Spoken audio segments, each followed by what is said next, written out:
See, you can see right there, it changes from being, you know, like a wub kind of thing to a nice stabby sound.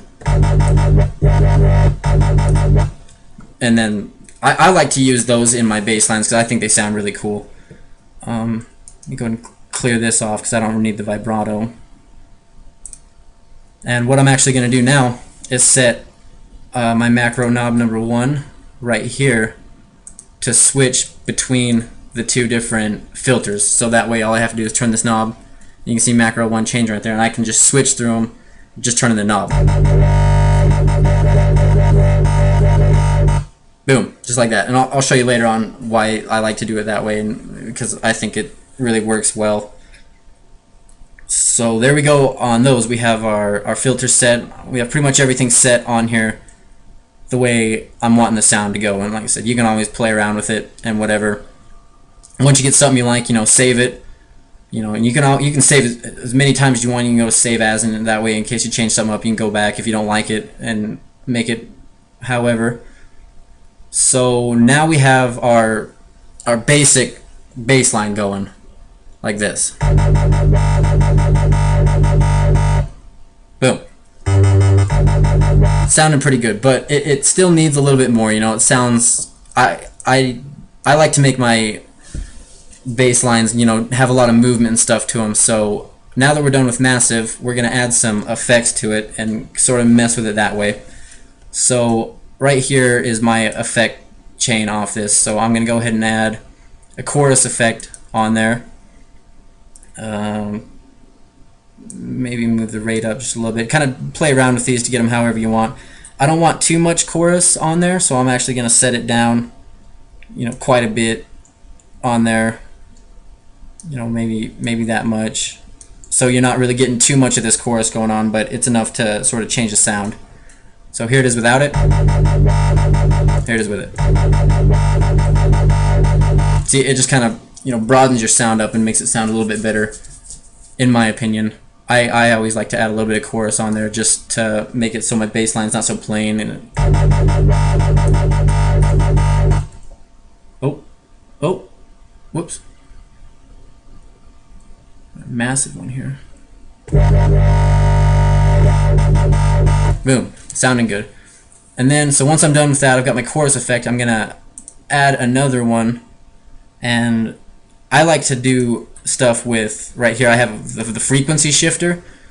This, you know, this can make your sound, you know, nice and filthy and give it a really kind of wet, nasty sound to it, like that. But that's, you know, and just play around with the knobs. With the frequency shifter, you know, little tiny turns are gonna be what makes the big difference on it. So I'll set it to about 44% on the shifting part of it. See how that adds, just, you know, here it is without it. Here it is with it. It adds, you know, a lot of nice, you know, nasty deep sound to it. Maybe a little bit less feedback on there. Boom.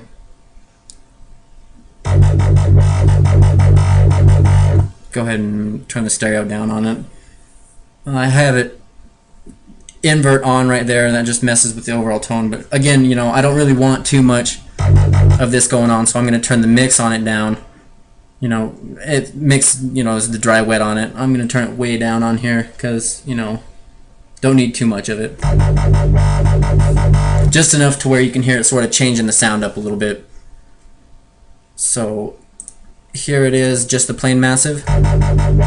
Then with the effects we have so far, you know, that way, you know, over time it's slowly changing and moving a little bit, and that really goes, you know, it helps a lot when your bass lines are going for a long time, you know, so it's not the same constant sound all the time. And then I use a plugin called Guitar Rig from Native Instruments for a lot of effects on the stuff that I do, because you can make some really good effect chains in it. So I'm going to open that up, you know, and there's tons of stuff you can do with it. I've got, to save time, I've got my preset already made up for this, but I'll show you what I do in it. Right here, you know, I just added a flanger, and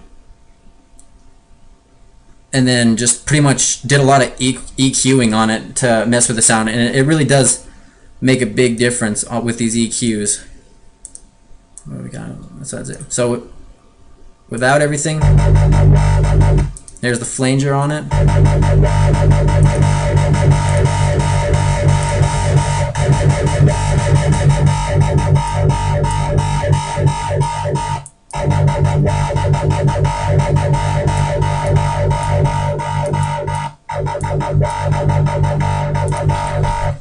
So as you can see, that adds, you know, a lot of distortion to it.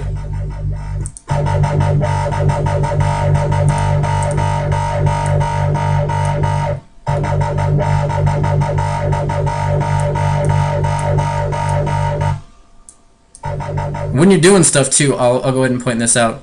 I have it boosted quite a bit so you can hear it right now, but on your master output on whatever you're doing, make sure you're not redlining at all on your master output throughout your track, or else you're going to have a lot of bad distortion and stuff, you know. And if it sounds really quiet, just turn the volume up on your speakers instead of, you know, boosting it on here, because you can go in afterwards when your track's done with some, you know, mastering software or whatever and get your actual track to sound a lot louder than it does. But, you know, make sure you're not redlining on your master through your whatever sequencer or whatever you're using. But like I said, right now I can't hear the volume very good, so I'm just boosting it like that. So here we have our end result on our bass line.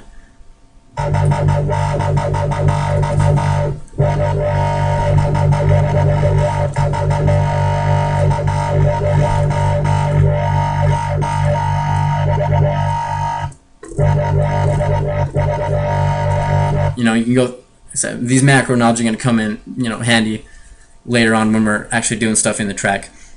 So there we have the bass line actually done and made.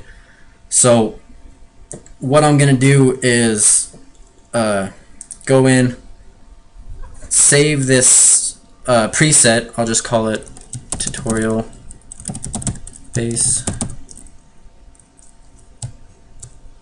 new. Sure, I have a lot of these saved up.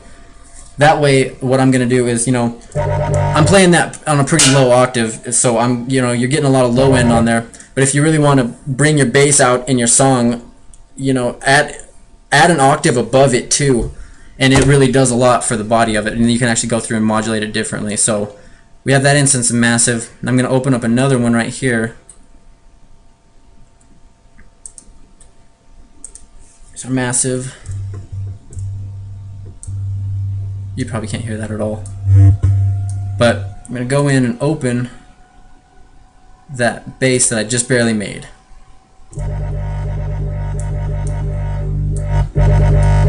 So it's the exact same thing, and I'm actually just going to move it up an octave right now.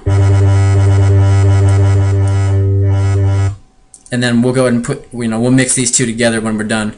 But on this one, I'm going to add different effects on it to sort of, you know, change it up a little bit so you have a lot of more movement and stuff going on again.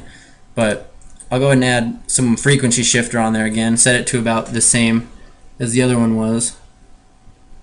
You know, my feedback right here. Bloop. Don't need that. And bring my mix way down. Without it, just adds that little bit of grit on there. And then I'm going to add some more guitar rig, but this time I'm going to add a lot different effect chain than the other one had, just so, you know, you can mix between these sounds and it sounds really good when you put them together. Once again, I got a preset already made up for it just to save some time. Here it is. On this one, I'm going to have a lot more going on. So what I've done, I'll explain very first, is I split it into two different sides. So it, you know, one side's doing these effects and the other one's doing this, and they come and mix together, and you can actually go right here to this crossfade and switch between those.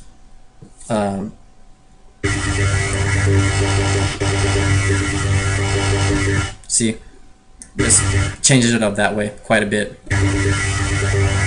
That is too loud. Hold on.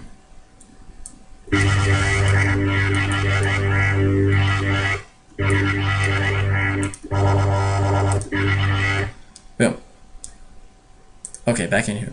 So on the first split, I've got a rotator and an ensemble.